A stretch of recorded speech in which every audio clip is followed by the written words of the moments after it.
السلام علیکم میرے عزیز و اقارب، میرے عزیزوں میں ہوں افتخار رفیع، اور میں آپ کو بتاؤں کہ ریس کورس لاہور کا ایک بہت پرانا پارک ہے جہاں جاگنگ ٹریک لاہور میں سب سے پہلے بنا تھا، اور میں وہاں عرصہ 22 سال سے واک کر رہا ہوں۔ میں آپ کو 15 سال پرانی تقریباً ایک بات سناتا ہوں۔ میں جب وہاں واک کیا کرتا تھا، سٹارٹ کی تھی، تو وہاں ایک کوئی 90 سال کے ایک سفید رنگ کے بوڑھے، ان کے سفید بال تھے اور کلین شیف تھے وہ، اور ایک اپنے وہ سوٹ پہن کے آتے تھے 2 پیس 3 پیس، اور اسی رنگ کی انہوں نے کیپ پہنی ہوتی تھی، اور ان کے ساتھ ایک بڑی خوبصورت ایک بڑھیا تھیں جو ان کی بیگم صاحبہ تھیں، اور وہ سٹک پکڑ کے واک کیا کرتے تھے بڑے آہستہ آہستہ، اور وہ جب بھی میرے پاس سے گزرتے یا کسی کے پاس سے گزرتے تو بڑی پاٹدار آواز میں کہتے تھے السلام علیکم، تو ہم سارے جواب دیا کرتے تھے وعلیکم السلام۔ تو میں ان کے بارے میں سوچا کرتا تھا یہ بزرگوار کون ہے اور مجھے سلام کیوں کرتے ہیں۔ میرے اندر یہ ایک سوال پیدا ہو گیا، تجسس پیدا ہو گیا۔ دوستو ایک دن میں واک کر کے آگے اسٹڈی میں بیٹھا، تو وہ دونوں میاں بیوی اسٹڈی میں بیٹھے ہوئے تھے اور انگریزی اخبار پڑھ رہے تھے، ریس کورس پارک کی اسٹڈی جو تھی۔ میں ان کے وہاں جا کے بیٹھا تو انہوں نے مجھے دیکھتے ہی اتفاق سے کہا السلام علیکم۔ میں کہا جی وعلیکم السلام۔ میں ان کے پاس بیٹھا تو مجھے بات کرنے کا موقع ملا، تو میں نے کہا سر میں آپ سے پوچھنا چاہتا ہوں، آپ ہر گزرتے شخص کو جو آپ کو کراس کرتا ہے واک کرتے ہوئے، آپ سلام کیوں کرتے ہیں؟ آپ تو مجھے نہیں جانتے، مجھے بھی سلام کرتے ہیں، اور میں عمر میں آپ سے بہت چھوٹا ہوں۔ انہوں نے بڑی خوبصورت بات بتائی جو میں آج آپ کے ساتھ شیئر کروں گا۔ وہ کہتے ہیں کہ میں ایک بڑا ریٹائرڈ فوجی افسر ہوں، اور میں نے 65 کی جنگ بھی لڑی، اور میں نے ساری جنگیں لڑی جو پاکستان میں ہوئیں، اس سے پہلے کی بڑی ایک ہسٹری تھی ان کی۔ اور وہ کہتے ہیں کہ جی میری بڑی عزت تھی اور بڑا احترام تھا، اور آج بھی ہے، لیکن میرے اندر ایک بری عادت یہ تھی کہ میں ابیوز کیا کرتا تھا، مجھے گالی دینے کی عادت تھی۔ تو کہتے ہیں کہ میں نے 70s کے آخر میں جب ڈرائیور کی عموماً تنخواہ جو ہے وہ 700-800 روپے مہینہ ہوتی تھی، کہتے ہیں میں نے ایک ڈرائیور رکھا جس کا نام صابر تھا، وہ ایک گاؤں سے آیا تھا، ایک نوجوان اور بڑا ماہر ڈرائیور تھا۔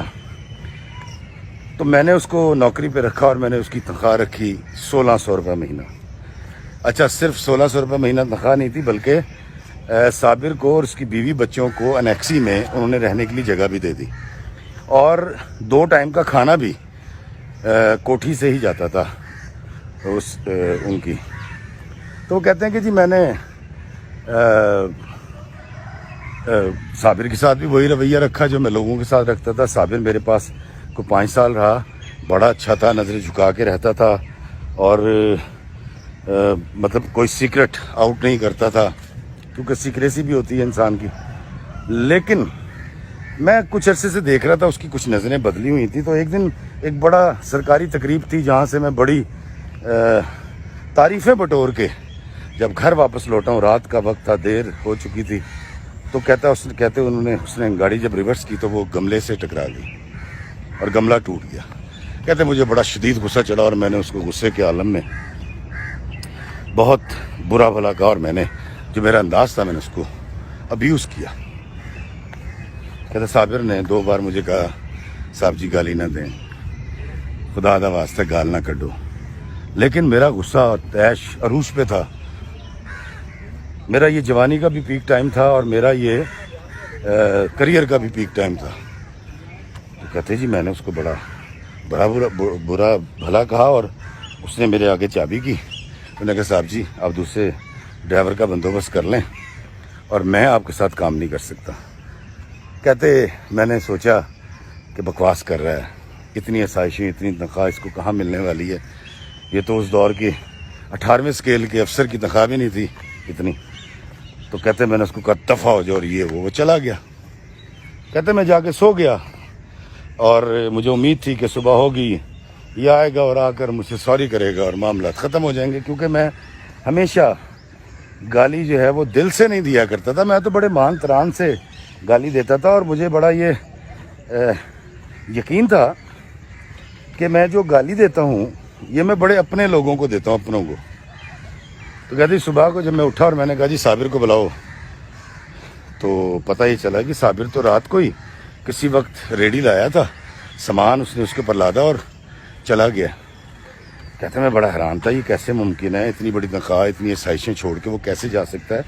اس کو افسران سے تحفے بھی مل جایا کرتے تھے اور وہ جہاز میں بھی سفر کر لیا کرتا تھا میرے ساتھ کئی بار.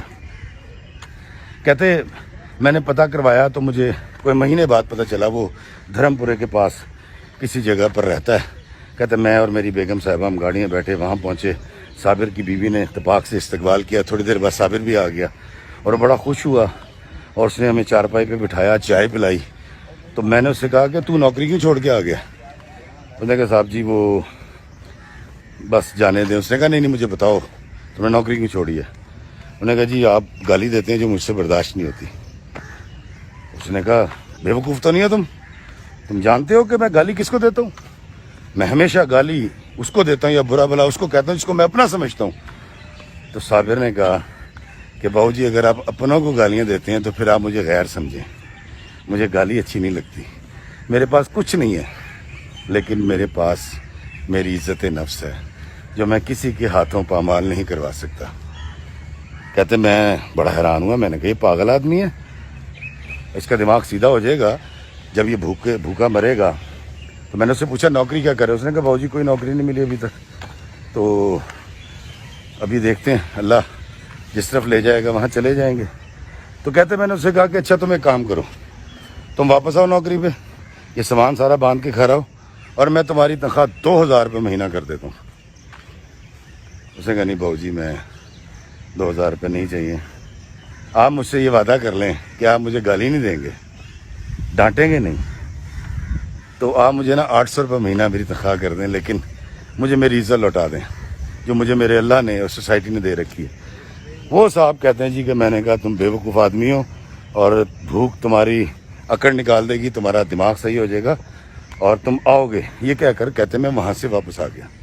کہتے جب 10-15 دن صابر نہیں لوٹا تو میں نے گاڑی نکالی اور میں وہاں پہنچا تو پتہ چلا کہ صابر تو 5-6 دن پہلے اپنا سامان کسی ٹرک پہ لاد کے نامعلوم منزل کی طرف جا چکا ہے. کہتے اس کے بعد میں نے جب اپنے دائیں بائیں نظر دوڑائی اور میں نے اپنے کچھ سبارڈینیٹ سے اور اپنے ساتھ کام کرنے والے چھوٹے لوگوں سے یا رشتہ داروں سے میں نے جب پوچھا کہ سچ سچ بتانا کہ میں نے صابر کے ساتھ زیادتی کی, تو سب نے کہا ہاں جی بالکل زیادتی کی. اور کچھ لوگوں کا یہ بھی کہنا تھا کہ ہم آپ کو کہتے نہیں ہیں جو صابر کہہ گیا, اور ہمیں بھی آپ کی گالی اور اس طرح بات کرنا اس طرح ڈانٹنا اچھا نہیں لگتا. دوستو وہ بزرگوار ان کی آنکھوں میں گلیر تھی اور وہ کہتے ہیں کہ میں پچھلے 40 سال سے بلکہ 50 سال سے صابر کو ڈھونڈتا پھر رہا ہوں, اور میرے ارد گرد جتنے بھی صابر تھے جو میرے رشتہ داروں کی شکل میں تھے, سبارڈینیٹ تھے, ہمسائے تھے یا راہگیر تھے, میں تمام کی عزت نفس کا بہت خیال کرتا ہوں. اور مجھے یہ بات بڑی اچھی طرح سمجھ آ گئی ہے کہ انسان کو عزت چاہیے, احترام چاہیے, توقیر چاہیے. تو بیٹا اس لیے میں جب بھی تمہارے پاس سے گزرتا ہوں تو میں تمہیں سلام کر کے جاتا ہوں, اور اگر تمہیں کہیں صابر ملے تو تم اس سے کہنا کہ جو میں اس وقت نہیں کہہ سکا اب کہتا ہوں, میں تم سے معافی کا خواستگار ہوں. وہ بزرگ چلے گئے دوستوں, ان کو تو ان کا صابر نہ مل پایا, لیکن مجھے یہ بڑا احساس ہوا اور میں نے کھوجنا شروع کیا کہ میرے ارد گرد کتنے صابر موجود ہیں جن کی عزت نفس میں پامال کرتا ہوں, اور یہ کہہ کر کہ یار میں تو گال انہوں کڈنا وا جنہوں میں اپنا سمجھنا وا, تو افتخار فی تو غیر سمجھ لے گال نہ کڈ. تو اللہ تعالیٰ مجھے اپنے گرد گرد کے صابروں کی عزت, توقیر اور تکریم کرنے کی توفیق عطا فرمائے, کیونکہ آقا دو جہاں سرکار مدینہ کا فرمان ہے کہ انسان کا دل دکھانا سب سے بڑا گناہ ہے. اللہ ہمیں آسانیاں عطا فرمائے اور آسانیاں تقسیم کرنے کا شرف عطا فرمائے. آمین. السلام علیکم ورحمۃ اللہ وبرکاتہ.